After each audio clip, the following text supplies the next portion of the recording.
Okay. So the topic tonight is walking the Camino de Santiago. Hopefully you're all in the right place.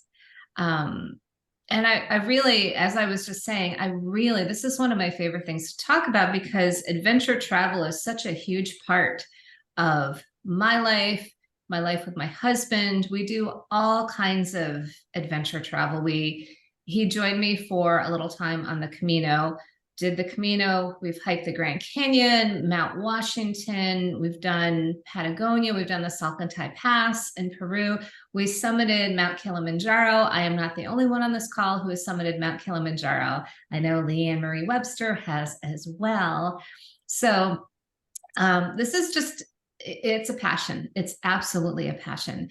And I'm excited to talk to you about it tonight because it really is fun. And I know for what I've learned since I've done the Camino and since I started talking about the Camino, I've met a lot of people. Suddenly I'm much more aware, and I've connected with and I've met a lot more people who were just so interested in doing this. It's on their bucket list. They want to do it. And it's really been fun to have the conversations and of course meeting a bunch of people who have done it. So it's great to have those conversations as well. So that's what we're talking about tonight. And what I'm going to take you through is I did a 2-month journey on the Camino. I started in mid-April and went through mid-June. And I did most of it by myself. Like I said, my husband came out for a couple of weeks. We walked a week together. And I'm going to share with you what it was like to go on this. I get tons of questions on it. So I'm going to try to, I've structured this around the questions that I get. And also, I want to, share with you any answers that you're looking for. I want to share my photos with you. I want to share what it was like to set my life up, to be able to do this, to set my business up. Most of you know that I'm a business coach. So to be away for 2 months was a whole thing. And I really figured out, okay, how can I run my business while I'm traveling around? So that's another topic I talk on in now. And I have a new adventure coming up next year that some of the women on this call are joining me on, which I'm very excited about. And I will tell everybody about it more at the end because there's still some room to join us, but you have to stay tuned. Okay. And this is going to be a lot more fun if it's interactive. And since I'm sharing my screen, I see, I don't see everybody. So if you have a question or a comment, you can do one of a couple of things because I don't want to, I really like talks where we're talking, where people are asking questions or making comments along the way, because then it's not just me talking for an hour straight because I'm great to listen to, but come on, like it would be a lot of fun to have you involved as well. So either do the raise hand reaction at the bottom or simply unmute yourself and interrupt me. That's totally fine because since I'm sharing my screen, I don't see everybody. So if I don't see you, just interrupt me with any questions or comments that you have, and we'll go from there. How's that sound? Good? Good. Thumbs up. I've got Leanne Marie Webster giving me that. She's like right in the middle of my screen, giving me a thumbs up. And I got to say, I love that. I love that. Ooh, thumbs up reaction. Okay. So who's ready to take a walk on the Camino with me? Yay. And has anyone here actually done it already? I'm curious if anybody has done it already. I'm going to scroll through and see. Anybody? No. Okay. Is anyone dreaming of doing it? I know some of you have to say yes. Okay. Sally's a yes. All right, Peggy, you've got to be a yes. Nancy's a yes. Karen, I'm really hoping you're a yes. Okay. Yep. So let's talk about what it is. Yes, Karen's a yes. Good. So the Camino is a pilgrimage, and a pilgrimage is typically, it's got a religious connotation. And for a lot of people for hundreds of years, the Camino has been a religious pilgrimage. It translates to the way of St. James, Camino de Santiago. Santiago means St. James in Spanish. And St. James is one of the 12 disciples. Legend places him in Spain, specifically in Galicia, where he was an evangelist. He was martyred in the year 44, and his body was returned to Spain. And this is kind of like legend stuff. Legend also states that 2 of his disciples delivered his body back to Galicia. Back to Galicia in a stone boat. I'm hearing an echo here, so I'm going to ask everybody to mute themselves, because one of me is great, but 2 of me is not. Okay. Okay, how's that? I think there's just one of me now. Okay, got it. Are we all muted? Yes. Good. Okay, technology. It's great, and it's great. So getting back to St. James, so legend states that St. James was brought by 2 of his disciples. His body, after he died, was brought to Galicia in a stone boat. Okay, so this is legend, because how is a stone boat going to float? But that's part of, perhaps the miracle or the legend. And they buried him at a hill in Santiago in Spain, the Santiago de Compostela. And in the 9th century, a hermit discovered his body. And they built a chapel in this area, and eventually they built the cathedral. And you can see the cathedral in this photo here. That's the cathedral in back of me, which is a spectacular, beautiful, just stunning cathedral.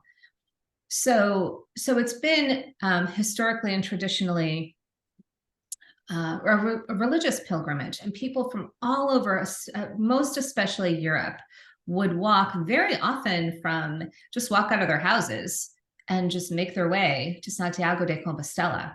And that is like the finish line, if you will. You get to the cathedral. And it is also, for many now, a spiritual pilgrimage, a physical pilgrimage, a mental pilgrimage, basically for those who are seeking something. So for me, it was not a religious pilgrimage. It really was more spiritual, physical, mental. And that was, it was the way I decided to go.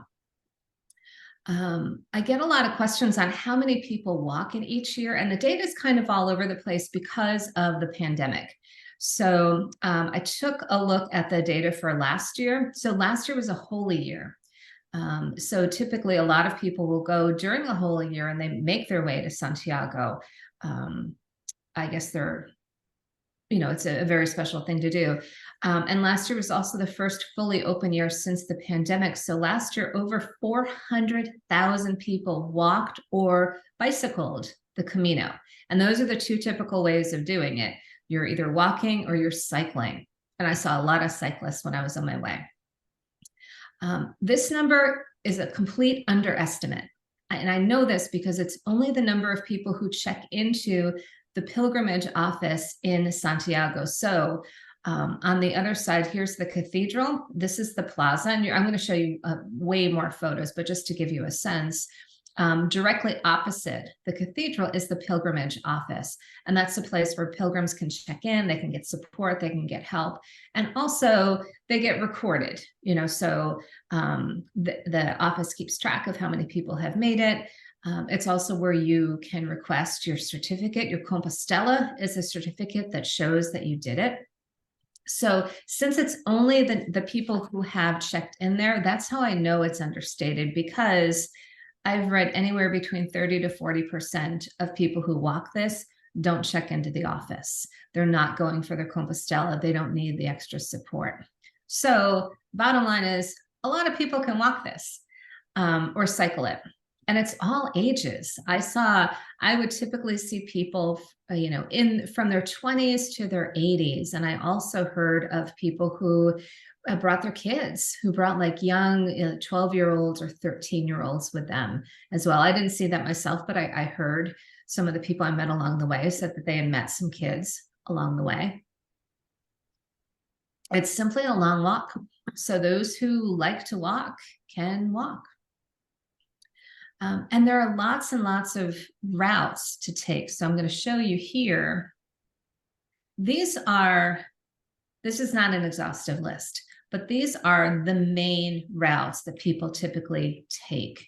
And you can see that they're based either, starting in France, starting in Spain, starting in Portugal. I have heard of people who walked out of when I was on the walk, I had friends who said, oh, we met people who just walked out of their house in Germany and just walked, or they walked out of their house of wherever and just walked. So that's typically how the pilgrimage went. And that's really, for me, that's kind of interesting, right? Like you just get out of your house, you shut the door and you just start walking. Like, how cool is that? Hard for us to do here in the States, but really pretty neat, really pretty neat. So what I did this past April was I did the Camino Francés, which starts here in France and then makes its way all the way to Santiago. And then I actually went on to Finisterre, to Capo Finisterre, and the town is called Finisterre. So let me show you that route. That looks like this. And the Camino Francés starts here in Saint-Jean-Pied-de-Port, which I guess is how it gets its name, Camino Francés, because it starts in France. I spent 2 days in France and I spent the rest of the time in Spain. But there are lots of different Spanish named routes. So I guess this is a way to make it clear. And this is the most popular, the most mainstream route. I read something like 80% of the people who walk do the Camino Francés. So it starts here, goes down here, makes its way all across Spain. It was somewhere around here that I had an, oh my God, I'm walking across Spain moment. And I did a video on it, like, oh my God, I'm walking across Spain. So you just make your way, you keep going, you go through small cities, you go through small towns, you go through teeny tiny towns, you go through nothing, you go through big cities, all the way across here to Santiago. And here is the typical finish line for most people. I then continued on. This is about 500 miles. I continued on and went to Finisterre here on all the way to the coast to Finisterre. And that was like another 55 miles, I'd say. And there was something about, so for me, my journey was 555 miles, which just seemed, I don't know, like the perfect number. And I don't really know why. I think it could be like I turned 55 in January. So the year I turned 55, I was going to be covering 55 miles. I don't know. But it really was just a spectacular, spectacular journey. Any questions so far? I'm going to stop and ask to make sure that I hear if anybody has questions. Yeah, Scarlett. I mean, this is a very silly or maybe not silly question, but didn't your legs hurt? No, not at all. Of course they did. Yeah, absolutely. Honestly, it was more my feet. It was more my feet. My feet hurt a lot because it was so much mileage, right? And I did train extensively. And also, I think one of the things that I didn't know, which I now know, is that a lot of the surface that I walked through was like hard surface, like roads and asphalt and that kind of thing. And I trained walking through the woods all the time, and I got up to training 17 miles in a walk. So I felt very ready. And in many ways, I was super, super ready. And also my feet hurt. Very fair to say. Yeah, I'll show you some photos of my boots because there was a boot change partway through. There was a boot change. Okay. Another question I get is like, why did you do this?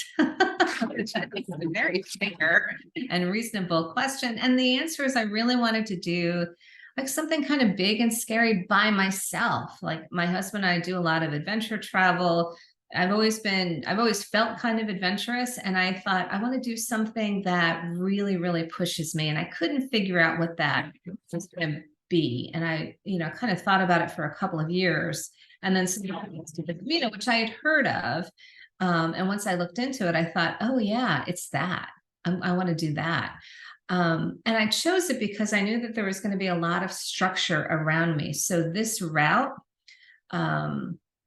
that I took, like I said, about 80% of pilgrims walk it. There's a lot of economy set up to support the pilgrim, and the walkers are called pilgrims. We're called pilgrims. So there's a lot of economy set up for this, a lot of places to eat, places to stay, places to buy things that you need, medical places. And also, I met so many people along the way who lived there, worked there, who were just so supportive of the pilgrims. So what I quite liked was that I would not have to do, camping or anything like that. I could make my way and know that all along the way, I'd have a place to sleep, I'd have a place to eat, I'd have a place to get whatever I needed, so that I could just focus on the experience. So that's why I chose this, and that's why I chose the Camino Frances. So I want to switch over to start showing you some photos, because I think that's pretty interesting. I'm going to stop sharing for a second so I can share. Let me get this down here. Let me get my photos up. Lisa, can I ask you a quick question while you're doing that? You bet. This is Leanne. This is super simple, but is there like in my mind, there's a literal path, like, you go on a hiking path, like, is there like a literal path that you're on, or is it kind of like, you got to be like, turn right at the thing? Like, there's a literal path, and I'm going to show you how you know where to go. You'll see it in the photos. It's really kind of neat, actually. So let me bring these up. Oh, let me share my screen again.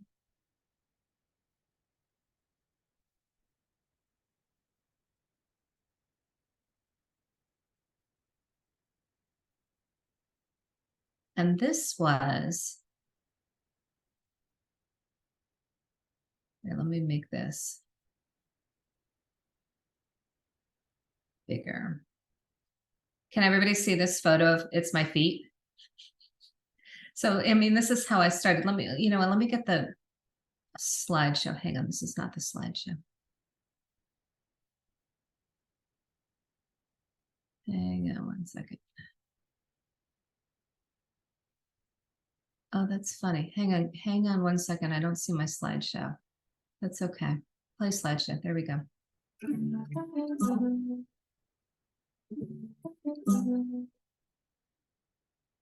So, you know what? That's not how I did it before. Sorry. I want to do this the way that I want to do it. This is me in my clean boots before I started. This is where, so like I said, I started in Saint-Jean-Pied-de-Port in France. And there's a Camino, a pilgrim office in Santiago where you end up. This is the Camino office where you start on this route. So this is this medium-sized town, I guess I would say, sort of like small. I wouldn't even call it a city. I'd say like a medium-sized town. And this is where a lot of people start off. And this is what it looks like. You come here before you start off to get a lot of information. So these people all in this back row, these are all volunteers, and they speak a lot of different languages. And these people in this row are all people who are getting ready to walk. They haven't started yet. So we're getting maps, we're getting our pilgrim passports, we're asking a ton of questions. We might be asking questions about lodging.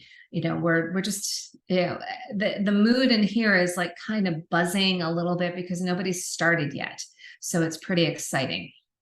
And so the people here, like many of the volunteers all along the way, are there to put us at ease, support us, tell us everything we need to know, point us in the right direction, all of that good stuff. So it really is remarkable the amount of support that you get along the way.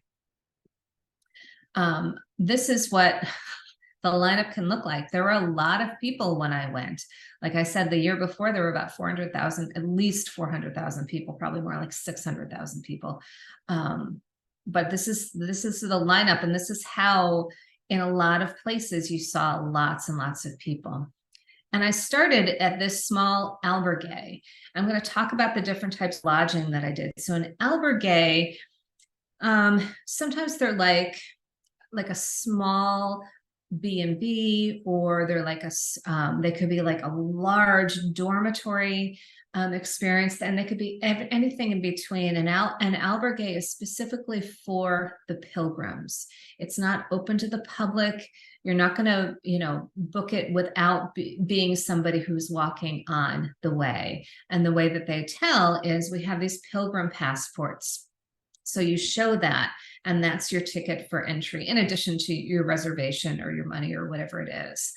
And like I said, they vary wildly. I'm going to show you lots of different lodging things that we stayed on, because I thought that was so interesting, the places that you could stay. So this one had about 20 people. So it was a decent size. It wasn't tiny. I stayed in smaller places. And I paid about $50, and $50 got me the room for the night. And that was in a shared room, and it got me a multi-course, really delicious dinner. It got a huge breakfast the next day. And this place was really, really lovely. Here's an example. Here's everybody who stayed there. And the people that ran it really loved to create a community. And it was like a one-night community, right? Because you're staying there for a night and then you're moving on. So every day they recreated a community with who was staying there. And it was just so wonderful. It was so welcoming. It felt so comfortable. I felt so reassured, because I was really, really, really, really nervous before I got started. And I was nervous about a lot of things. I was afraid I wasn't going to be able to do it physically. I was afraid of what it was going to be like. I was afraid of what I was going to find along the way, what it was going to be like to stay in different places, to walk through different towns. And this place was it was a haven for a night. It really, really was. And I remember thinking, this place is setting a very, very, very high bar for all the other places I'm going to stay. And it really did. It absolutely did, because it was just spectacular. And in fact, pay attention to this guy in the blue vest and this woman next to me who's smiling. You're going to see a lot of pictures of them, because I kept reconnecting with them all along the way. And in fact, I've visited them in Dallas since I've been back. Like we've formed a relationship, and it's really just spectacular, really spectacular. So the second night, and I'm not going to go through night by night, because I was gone for 2 months and we don't have that kind of time, right? But I think it's really neat to see what it was like in the beginning. This was my shared room in this first place. There were actually 3 beds. This was mine. So there were 3 of us in here. And true to form, one of the women snored. And everywhere I stayed with somebody snored. That's just how it was.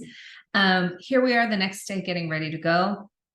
And so I don't know if you can tell, I'm a little nervous in this photo. And what was really, really neat was, one of the things I did was I saw this all along the way. I reached out to somebody to talk about that.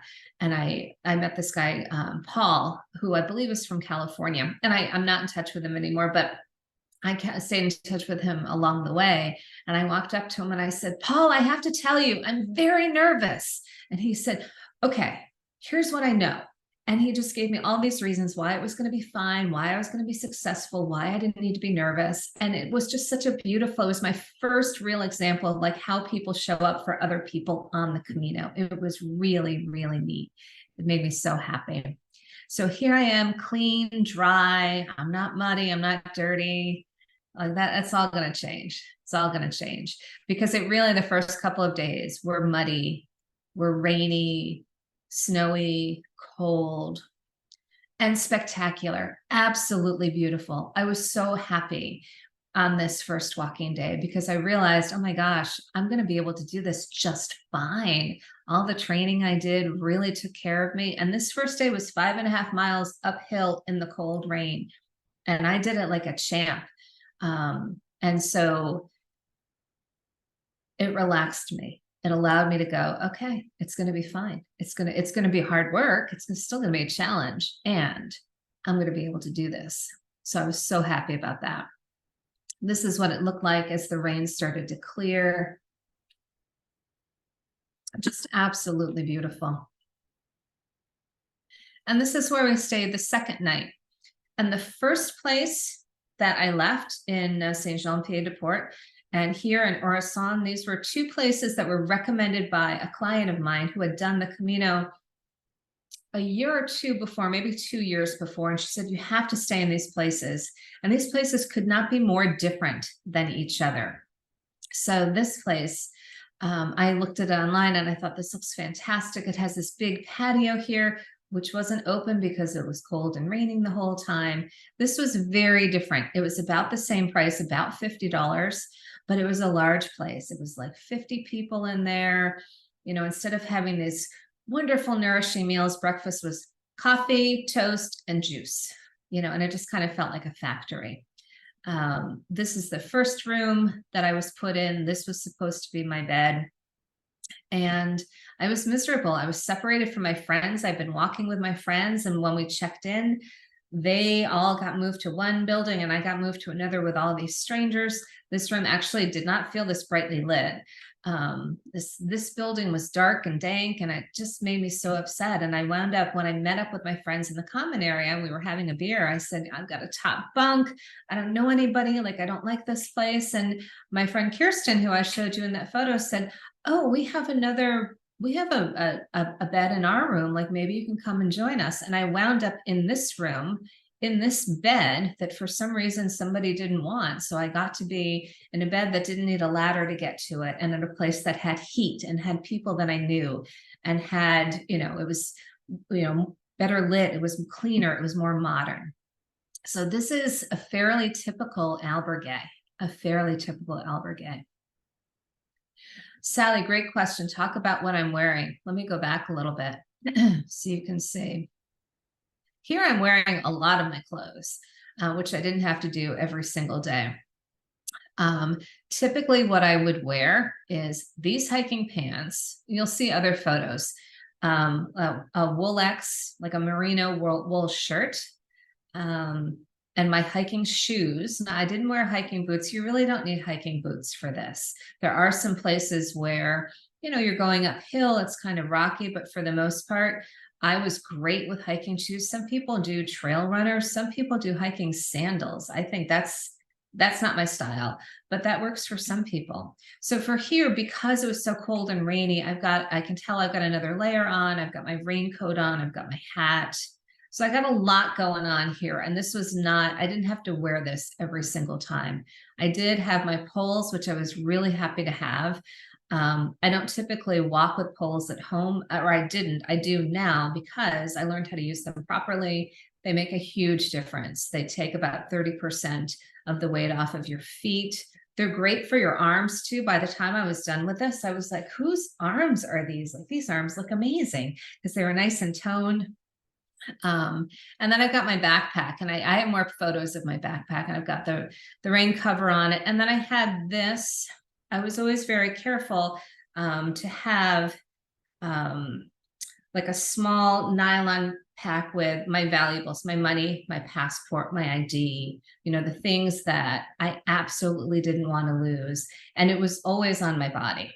Well, I had to learn for it to always be on my body. I kept forgetting it, and I never had any problems, but it's stuff that you didn't want to lose. And then in here, I would carry like a bottle of water and a pair of glasses and that kind of thing. So for cold weather, bad weather, this is what I wore. And you'll see in other photos when it got warmer, when it wasn't raining, I didn't have to wear all that. Here I am at dinner at this big place. There's my new friend, Kirsten. And this is what it was like, you know, and we had lots of communal dinners, which I thought was really fun because you get to meet people, which is part of why I wanted to do this. What's really, really neat is this woman here in the green. Her name is Diane. I did not meet her here. I didn't meet her until days later, and we wound up spending multiple days walking together, which was really cool. And that's just really how it went, where you'd be with people, and then you'd go your separate ways, and then you'd reconnect with them and go your separate ways and reconnect with them. And sometimes you'd run into them just completely unexpectedly. And it was such a delightful experience. This guy, Eric, I don't know that I actually saw him physically after this, but we stayed in touch. And I stayed in touch with some other people as well. We would just check in with one another, like, how's it going? How are you doing? How are you feeling? Where are you? And I really appreciated that. Also, you know, I was traveling solo, and the couple who I ran into, Kirsten and her husband, Greg, they were very cognizant of the fact that I was a woman traveling alone. So they paid a lot of attention to me, which was really nice. I felt completely safe. Even if they hadn't done that, I didn't ever feel threatened. I didn't worry or anything like that, but it was nice to know that there was someone there, you know, paying attention to me and checking in with me. So even if, you know, when we knew we were splitting up, Kirsten would say, we're just 6 miles away. You can always call us, which was just lovely. Absolutely lovely. Here's an example of, here's Kirsten and Greg. I stayed in touch with them. These 2 women, I never saw them again after this stay, but we had such a great time. We had such a great time. Leanne, I want to get back to your question. This is how, and we're going to see the path. We're going to see lots of photos have the path, but this is how you know where to go. This is the iconic yellow arrow that tells you how, you know, what direction you're going in. And it comes in so many different forms, which was really interesting. You'll see lots of photos of it, all different types of yellow arrows. You'll see what I mean. But this is typical. So we're walking through the woods through this beautiful path. That's what it was like that day. That same day, we were also walking along a highway. We were walking, you know, through the town. So the terrain varied a lot, but it was always a clear path. In fact, the places where you would be most likely to lose the path, and you wouldn't lose it for very long, are the cities, because there'd be more turns. Generally, like, you're just going, and it's not like hiking trails that we have here in the States, where maybe you're going to a state park and you've got lots of different choices and it's blazed and you come up and there's a junction, you've got signs. You don't have lots of intersections. You're going on the path. Very iconic sign. Had to take a picture with that. Here's another yellow arrow. So this was another way that it showed up. Sometimes you'd see it down on the ground. Sometimes you'd see a sign. Sometimes you'd see it on a wall, all over the place. This is the Pilgrim passport that I mentioned before. And here's a typical stamp. So this is what distinguishes pilgrims from people who are not taking, you know, going along the way. And you would get stamps. So this passport helped you in 2 different ways. First, it's cool to have. The second is, it is your entry into albergues if you're staying in albergues. And like I said, I'm going to show you some other photos of different types of lodging, but the albergues are specific for pilgrims. It's also, when you want to apply for your Compostela, it's what you show to show that you've got stamps from all along the way and the date, so they can see you didn't just walk up to the office and say, hey, I'd like this beautiful certificate. You can prove that you did it. This is what was in my pack. I always get asked, what was in your pack? Here it is. So I had basically 3 outfits. I had 2 pairs of hiking pants. I had 3 or 4 hiking shirts, and then I had a pair of leggings and a top to wear. I had a rain jacket. I had hiking shoes, and then I had these shoes. These are the UFOs, I think they're called, recovery shoes, super comfortable. This is my sleeping bag. I had first aid. I had some supplements. This is my toiletries. This is my camping towel. So not a lot of stuff, really not a lot of stuff. I brought a guidebook.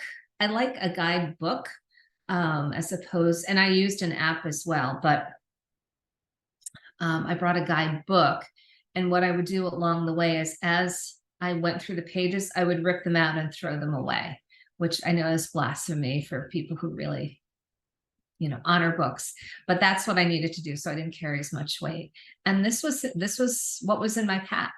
And what I wound up getting to was wearing, I had 2 different hiking outfits, but I wound up liking one pair of pants and one shirt better than the others. So that's what I typically wore every single day. And having no choices was so liberating. It was so wonderful that I didn't spend a lot of time on what I was going to wear. I was just going to wear that. I was just going to wear that.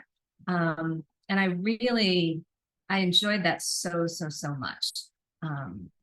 In fact, it got to the point when my husband came, he brought some clothes. I said, can you bring me a couple of outfits, and I think another pair of shoes. And I said, I'll wear those while you're here, and then you'll bring them home with you. Because I wanted to, just have a break and just wear something different. And actually it was very stressful. I got so used to having such a small amount of things that having more choices come in, it made me have to figure out, what am I going to wear? And I had these so organized. I knew exactly how, to pack up and leave. My lodging took me 5 minutes. I had it down. So, I really, one of the learnings was less is more. Less is absolutely more, and less is absolutely spectacular. Any other questions so far? Okay, we're going to keep going. This is another albergue. This is a different one. This is the room that I stayed in here. So you can see we had 1, 2, 3.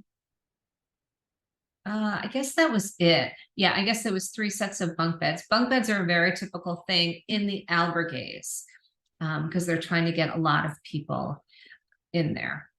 And I'll be honest with you, my intention before I left was to push myself out of my comfort zone and not book my lodging ahead. I did book the first 4 days because I thought, okay, that way I can get my feet under me.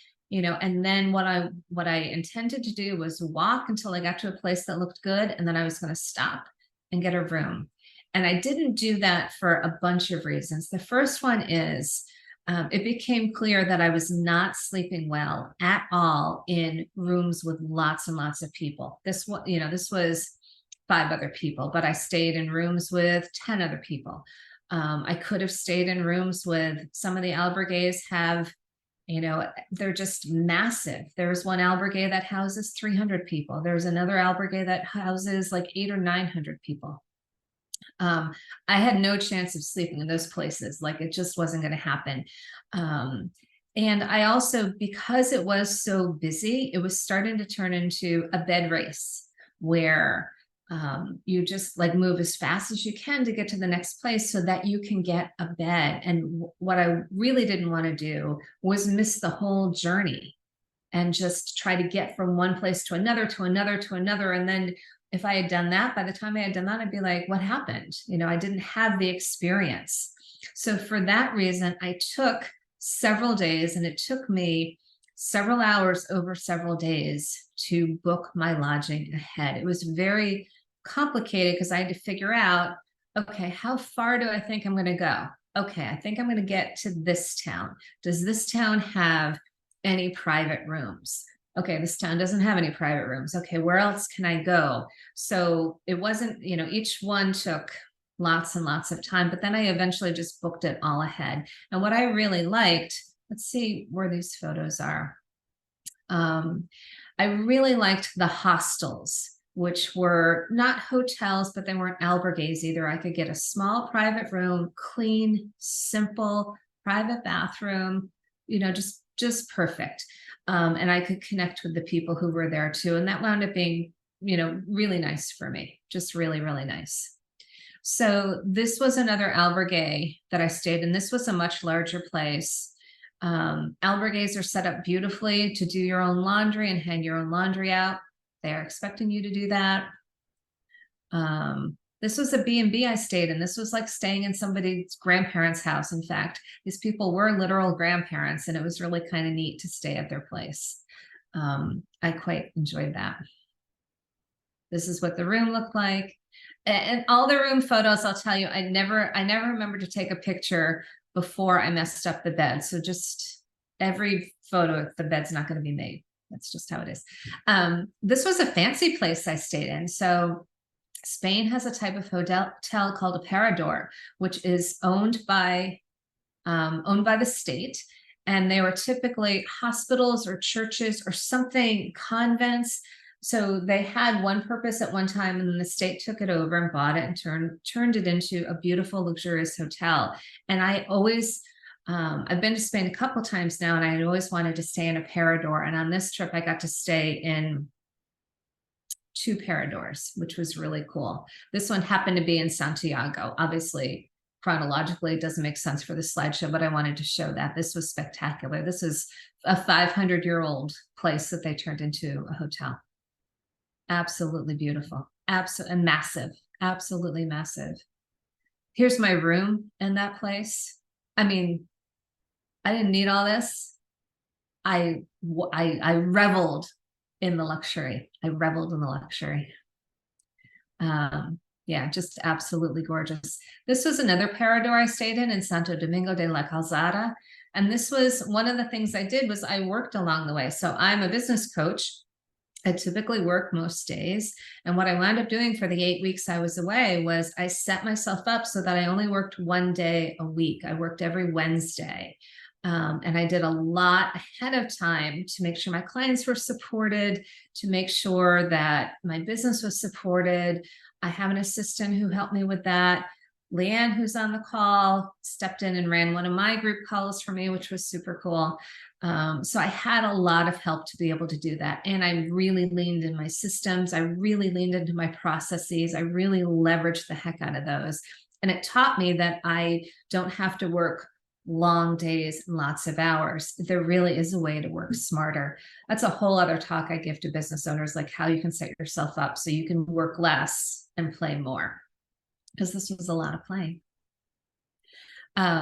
I stayed in a cute hotel like this. This was an absolute oasis, probably one of my favorite places. This was the room. You know, this was a nice hotel, very simple though. I had a twin bed, didn't have a lot of stuff, didn't need a lot of stuff. I really got to love this. Really love the simplicity of it. Here's a hostel that I stayed in. You can see that the room itself is about the width of the bed, and there's a bathroom. And, you know, my routine would be to get to a place, wash the outfit that I wore that day, hang it up to dry, take a shower, then eat something and relax. So you can see most rooms I stayed in are just draped with wet clothes because I was, you know, doing laundry every single day because I carried so few things. This was a restored farmhouse that we stayed in. This was on a, I had to take a little bit of a break because I had some foot issues. So this is a place that we stayed, and this was just lovely, absolutely lovely. Places we stayed in typically ranged between like $42 a night to, there's one place that was $200 for the night, and that was during a holiday.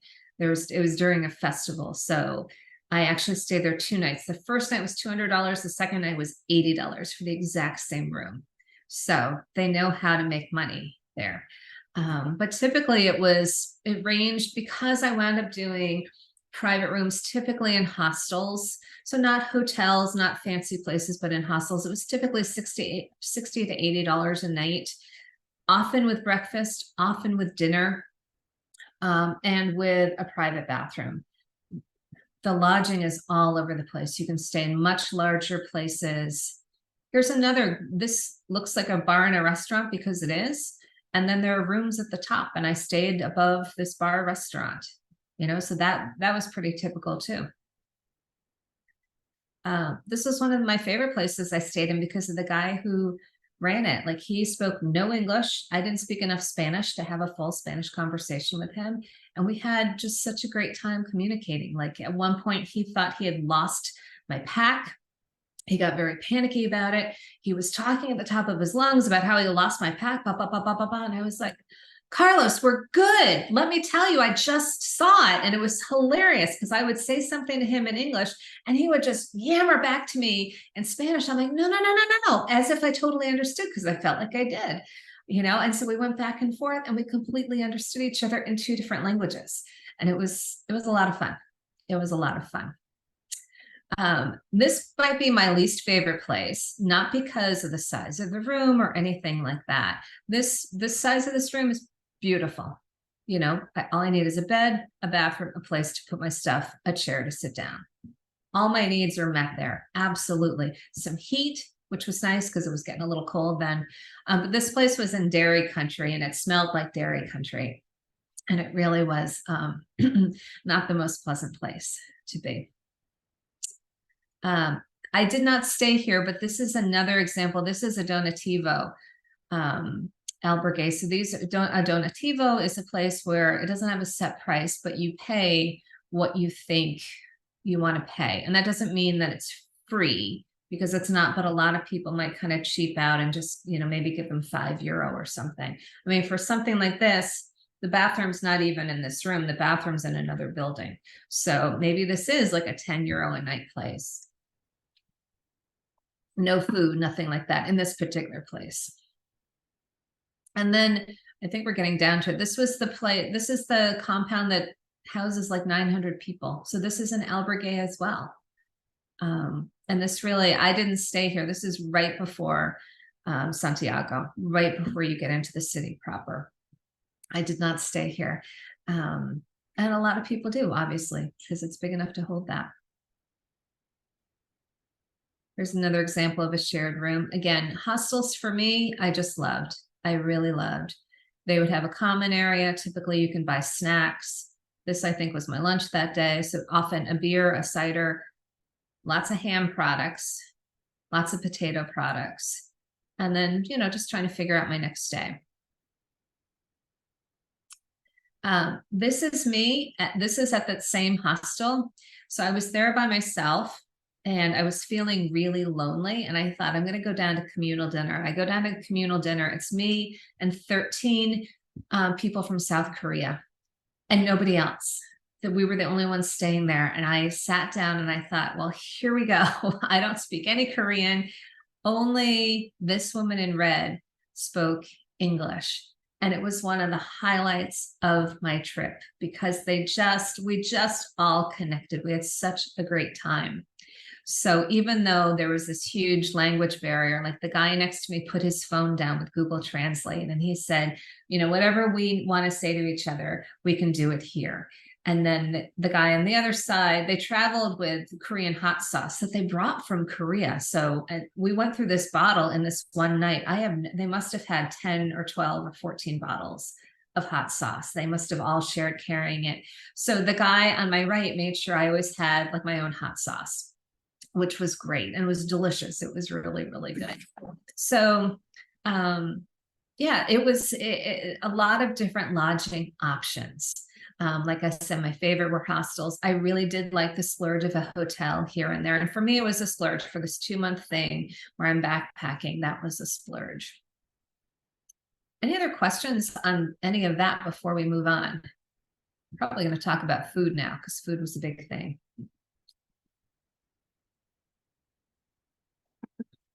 Okay, so let's talk about food. Korean hot sauce, just that one night, which was a shame because it was so good. But this was a typical breakfast. And breakfast for me was like the highlight because it would typically be like a nice pastry, a great coffee. You could get fresh orange juice all over the place. And I am a sucker for fresh orange juice. So that was really, really terrific. A lot of eggs too, a lot of white bread. So this is a tortilla, has slices of potatoes in it. So a lot of potatoes, a lot of eggs, a lot of white bread, a lot of ham products, and a lot of fried food. A lot of fried food. This was a sandwich I got one day. And it is simply when they tell you, like when you see it's an egg and bacon sandwich, that is literally all it is. There are no condiments. There's nothing else. They're telling you every single thing that is in the thing you're about to eat. And this was about the size of my head. And I thought, there is no way I'm going to eat this. And I didn't even take a photo of the empty plate because I ate every bite of this. It was just so good. I mean, the eggs were always so fresh. Sometimes the bread was amazing. In this case, it was. And this was a long hiking day. So it was really, really great to have something so delicious. Second breakfast, my new favorite thing, second breakfast. So I typically get up, have breakfast in the morning, and then around 10:30 or 11 o'clock, have a second breakfast, which was typically a pastry and a coffee. Just so fantastic. And I gotta tell you, you gotta walk a lot to walk off second breakfast in addition to all your other meals. This would be a typical end of the day snack. I'd get to where I was going. I'd have salty stuff. Salty stuff tasted really good at the end of the day, and a beer. So chips. Spaniards are really, they always give you something. If you order a drink, they give you something. So this was, a little bowl of salty snacks to go with my beer. And communal places, communal meals, they would serve a lot of paella. Paella is easy to make for a crowd.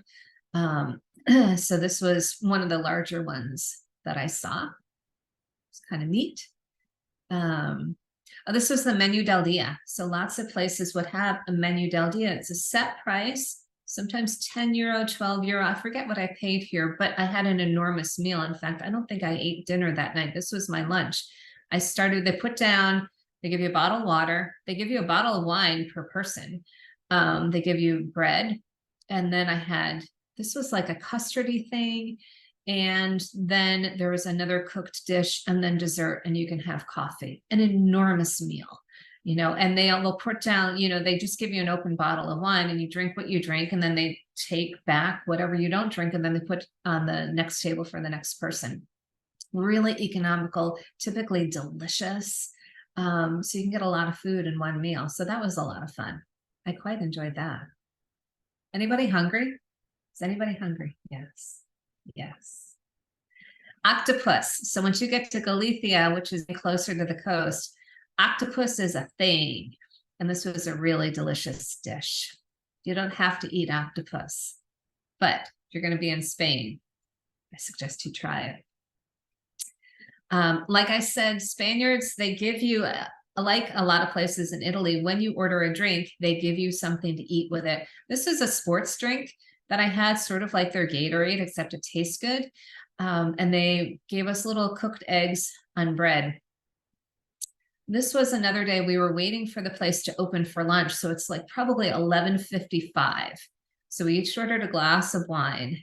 This is what they sent out with the glass of wine. We didn't order this food.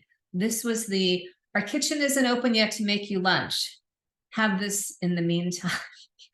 So it's an entire meal, so this is an extreme example. And part of what I really, really like about, I can't think of the word, but like, what a nice thing where you're sitting down and they're like, here, have something to eat as well. We want to make sure that you have a little nibble, maybe it's tapas, maybe it's pinchos, maybe it's, chips, that kind of thing.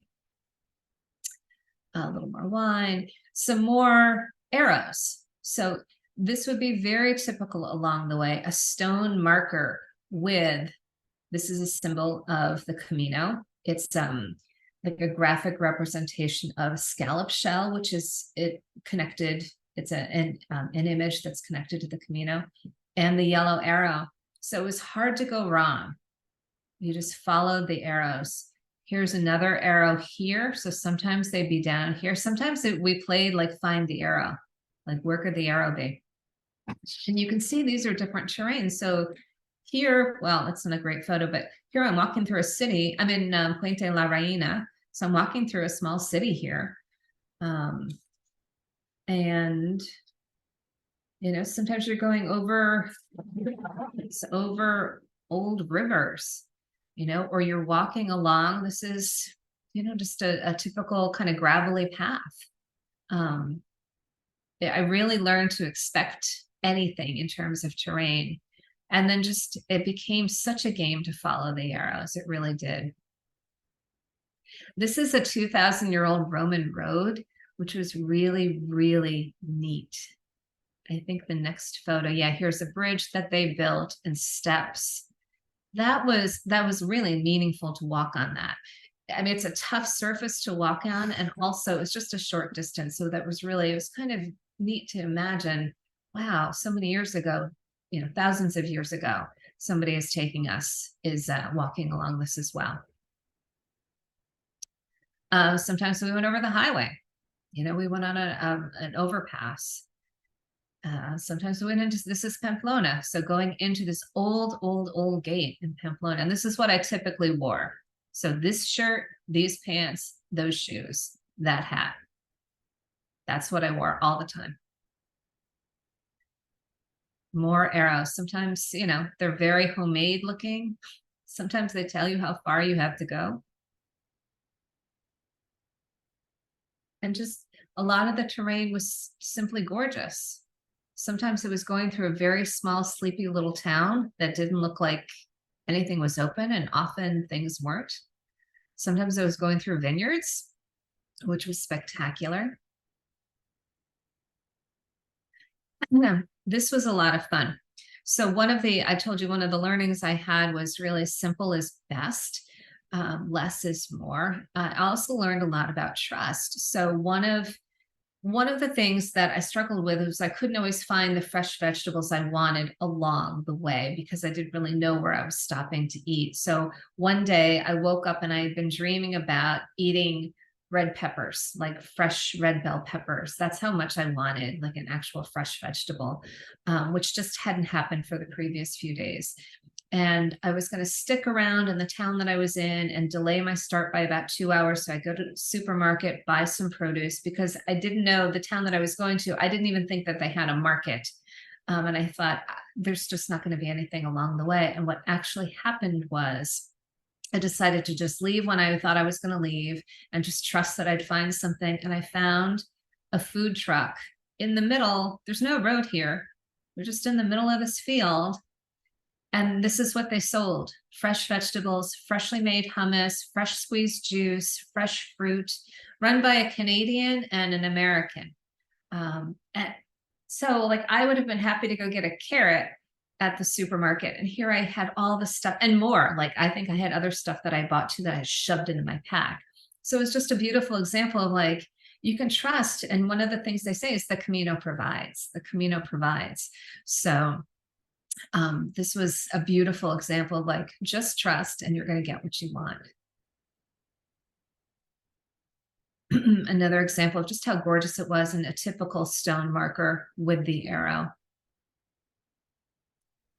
This was the only day I wore this. It didn't work very well. I look like a pregnant hunchback here, and I know this. And so this was before I wound up buying a rain jacket. This is what I tried. And a lot of people love this. It didn't work for me, but I have to throw it in there because it's hilarious. Absolutely hilarious.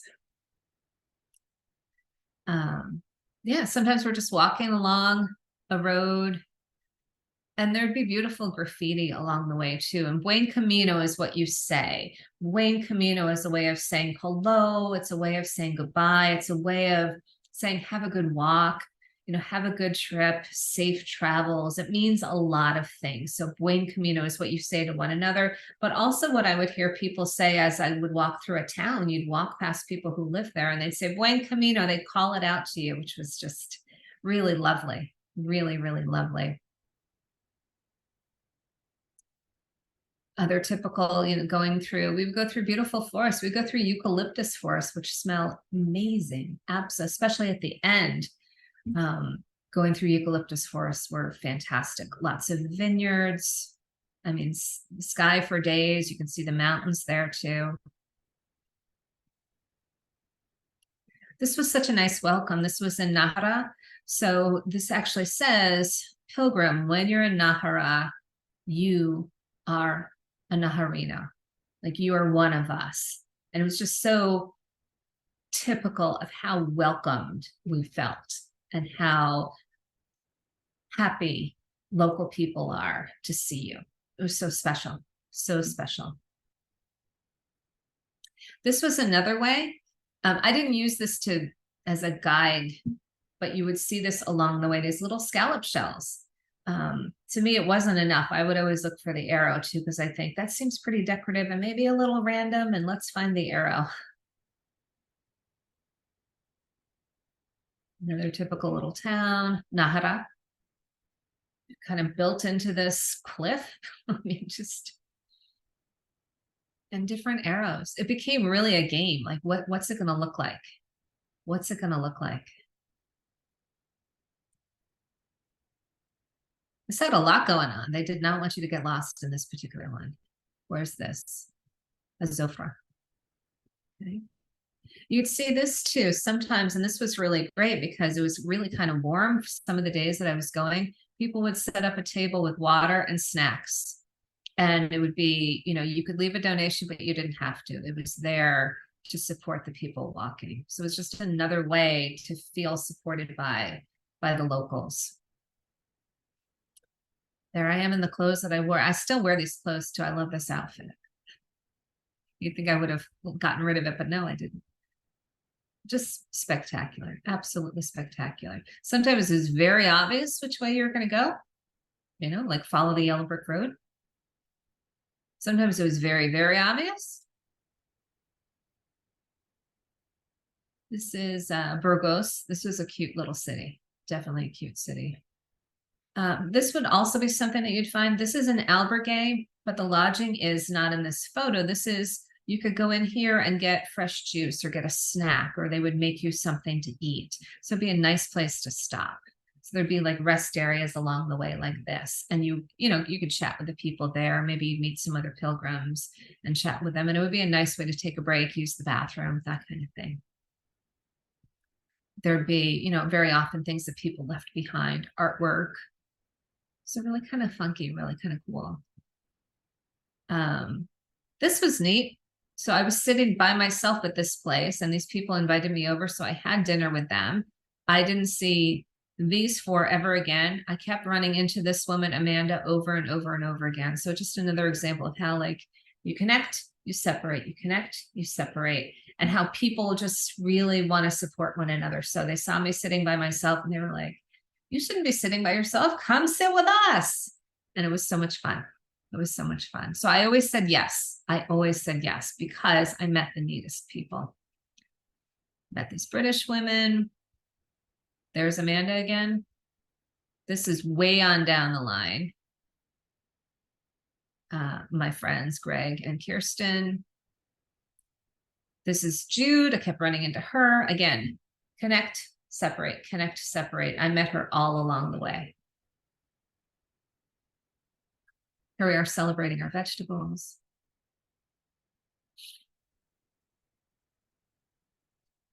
Little, the goose is also a symbol of the Camino for reasons I don't quite understand, but sometimes you would see goose prints as well. Beautiful. I love street art and graffiti. So very often there'd be really cool stuff. And this was, you know, sometimes where you're walking along the side of a big road or even a highway, and you're walking over here, you're not walking right on it. So you're safe from it, but it just shows the variety of the terrain. Here's the arrow there. Can you see that? It's right here. Yeah. So this was a small city, and this is where I had to pause and go, okay, where am I going?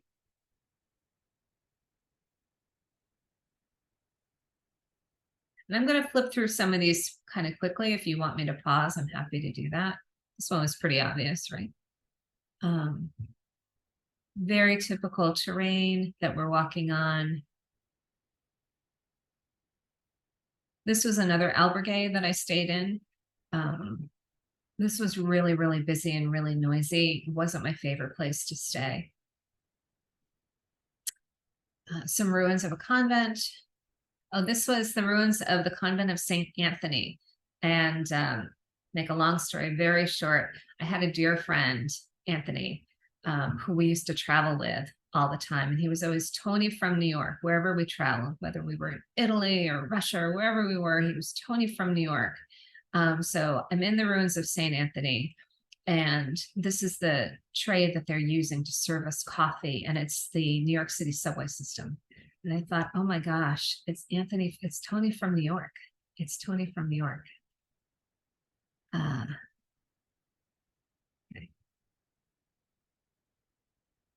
So, I mean, it was just parts of it were just really, really spectacular, and parts of it were, hard going. There's a section of it called the Meseta, and it's just open plains. And this happened to be a very hot time of year, and there was no shade, so just open, and you're just walking and walking and drinking a lot of water.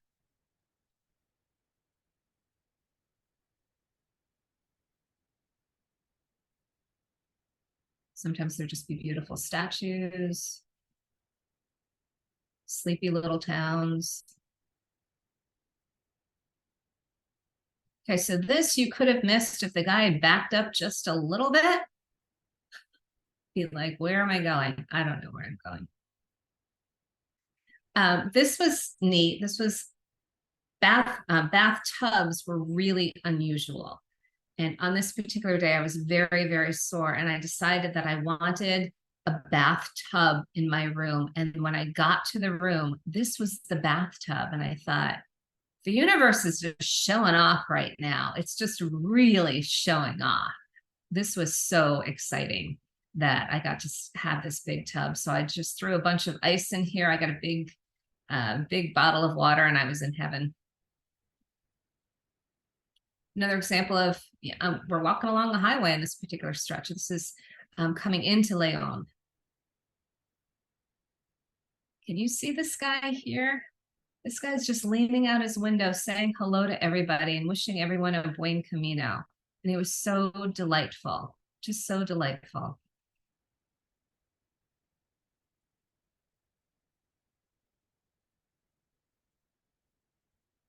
These were the original shoes. These were the replacement pair that Fred brought for me. And this was about halfway through. These on the right started out looking exactly like this. And this is probably 400 miles in, because they had some training miles in them as well. So they look wildly different. And I wound up leaving them behind. If you have things that still have some life in them and maybe somebody can use them, there are places where you can donate them. And I just left them there. And I assume somebody took them. I was done with them, but that doesn't mean everybody was done with them.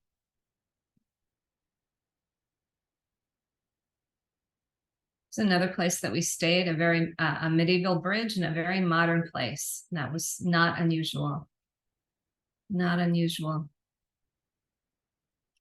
I want to get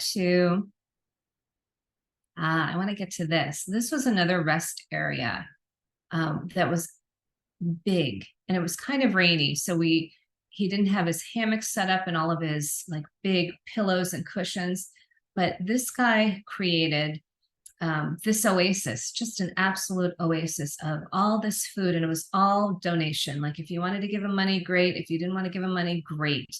This guy, David, his life's work is he sleeps in the field next to this thing, and he just runs this rest stop for pilgrims. And any money that he gets, he goes and he buys more food. There were hot drinks. There was a fire. There was chocolate. There was fruit. There were breads, cookies, all kinds of things. Just another example of like beautiful generosity all along the way.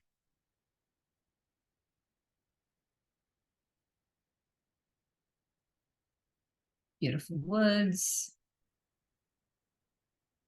beautiful vistas. This is my feet, 2 times the size. We're probably about 300 miles in at this point, maybe about 400 miles in at this point. So anywhere we found cold water, we just dipped our feet into that. Fred is with me at this point. So we're making our way. Look at us, clean and rested.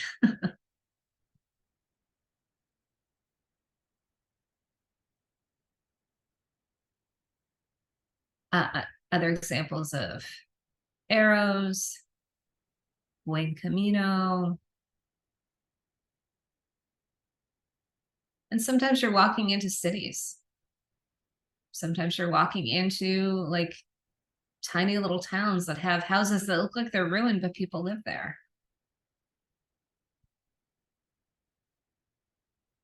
More arrows.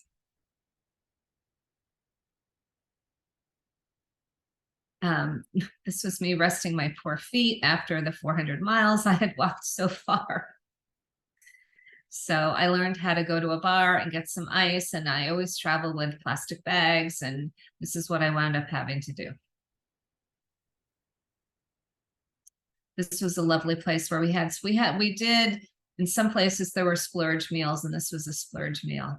Absolutely fantastic. And the guy who owned this, I've never had this experience before. He knelt down next to our table. He introduced himself. His name is Danny. He wanted to know our names, where we were from. He explained the menu to us. And when I got up and I was kind of limping to the bathroom, he was like, Lisa, just take your time. There's no rush. No one has to be anywhere. Just take your time, So it was really, in many, many, many places, I felt very welcomed and very cared for and very seen. And that's unusual when you're traveling. And that was part of what made this trip so special for me. More arrows. And this is the last like 112 kilometers into Santiago. Beautiful forests. I want to get us to Santiago. This was a place where people were stopping. There was somebody set up here to sell. Oh, bye, Leanne. Leanne's coming with me on the Camino next year, which is super, super cool.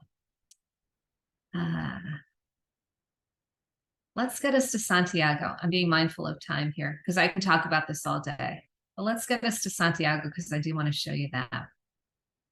Oh, there's a saying, Ultrea and Susea, kind of means like forward and onward kind of thing. And it's sort of a call and repeat. If you say Ultrea to someone, the response is Susea. So it was really kind of interesting. This I just had fun with. Enjoy the last beautiful miles of Santiago, and please do not mess with the fence. Okay. No problem. No problem. So now we're really getting close. We're really, really getting into Santiago, and this is the outskirts of town. And it was so exciting to get there. And what was really cool is, of course, you could stop, and I'm by myself, but I have a lot of pictures of me because people would always stop and take pictures of other people. It's just something that you did. It was understood that you were going to support each other that way. This is walking into the plaza. And this is the plaza itself. And here's the cathedral. And everybody's in here. You can see people are laying down and kind of resting. And this is the Parador that I stayed. This is the 500-year-old hospital that they turned into a hotel. And it really was just absolutely spectacular.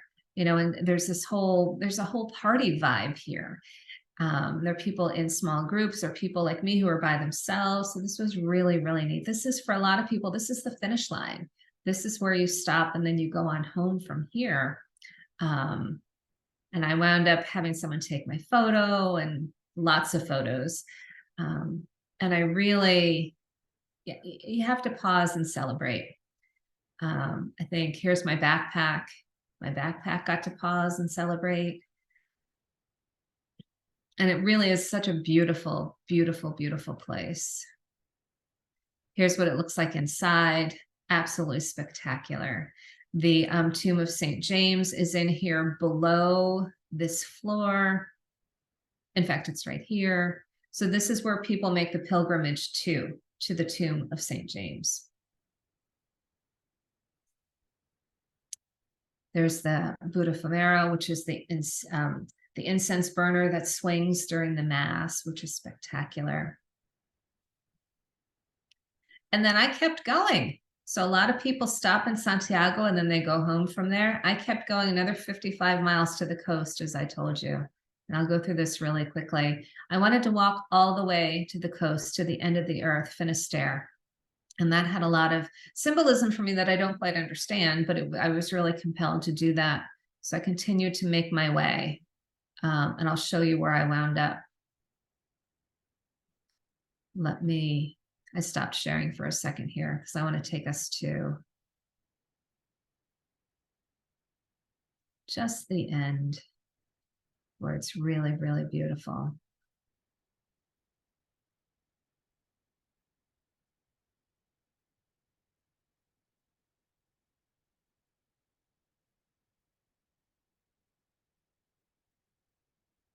So this is the hotel and the lighthouse at the very end of the coast. So this is at the very tip. And if you remember, I showed you on the map walking all the way to the west coast, all the way to the very tip. This is that. This is kilometer marker 0.000. There's nowhere else to walk because you just get to water. And this was memorable. And this is what's just in back of me. It's nothing but water. Absolutely nothing but water. So it was just, and the fog came in the last day I was there. And it really was beautiful. This is the room that I stayed in. I splurged on the hotel there. Had a little wine. And enjoyed spectacular, absolutely spectacular sunsets overlooking this lighthouse and just overlooking nothing but water. Like just nothing but water. And that's how I finished my trip. That is how I finished my trip. I'm curious to hear if anybody has any questions or comments or wants to know more about anything specific that I did. I have a question. Yeah. Another question, Scarlett. Yeah. Two questions. One is, are there like a commissary, however you say, like little places to go? Let's say you forgot your toothbrush at one place. You know, are there places along the way? And also the last picture of the room that you stayed in, and one other room, I noticed there were these white like sticks that were like sort of crisscrossed. Is that some sort of thing there, meaning there? Okay, for your second question, I'm going to say no. Okay. Um, I can't Yeah, I figure out don't. the purpose, so some sort of decorative thing, but it was in the earlier part of your stay also, so I was just curious. Okay. Yeah, I'm going to say probably no. But in terms of buying things along the way, absolutely. I mean, anything that you wanted, you needed that you didn't have, absolutely you had available to get, including, I mean, they had stores like mini REIs if you needed new hiking boots or gear or whatever. So you could get anything that you wanted. And I was told that along the way, and it really was true. I was told that before I left, and that really was true. Yeah, it really was true. Karen. Yeah, so as far as you said you washed your clothes every night or every afternoon when you got to the place. Did you have trouble having them dry? No. No? No, because I brought clothing that was, easy to dry. And you would simply hang it out and it would just dry in the air. I didn't have a problem with that at all. Plus, there were laundromats. If I wanted a laundromat, a lot of places I stayed would do your laundry for you. So they would have a washer and dryer. Often I would have access to a washer and dryer. So that wasn't a problem. That wasn't a problem. And did you have to bring laundry soap with you or did they have it there? I did, but places where you had access to laundry machines or they did it for you, like laundromats have built-in soap. So you don't need to bring anything. You just put the money in and the whole thing goes. So No, but really, I mean, when you washed it in your room. in my room, yes. Well, actually, a lot of places I stayed, if I wanted to use their sink, they would have laundry soap there too. Mm-hmm. In the hotels, like you wouldn't do that. They would do your laundry for you. But the albergues where I stayed, where I did it myself, I would either use soap that I had brought or they would have something there. And I had another question and I just lost it. You'll think of it. You'll think of it. So I know. So everywhere actually two questions. So you said you kept calling ahead. So did you have to make special arrangements with your cell phone company or I had the international plan I have Verizon, so I just got the monthly plan. Some people get a SIM card, they'll buy a SIM card in Spain. That didn't work out for me. And it wound up being inexpensive enough to just, pay for 2 months with Verizon. I think it wound up being $200 total for unlimited use. And that was really hard to beat. So I took care of it that way.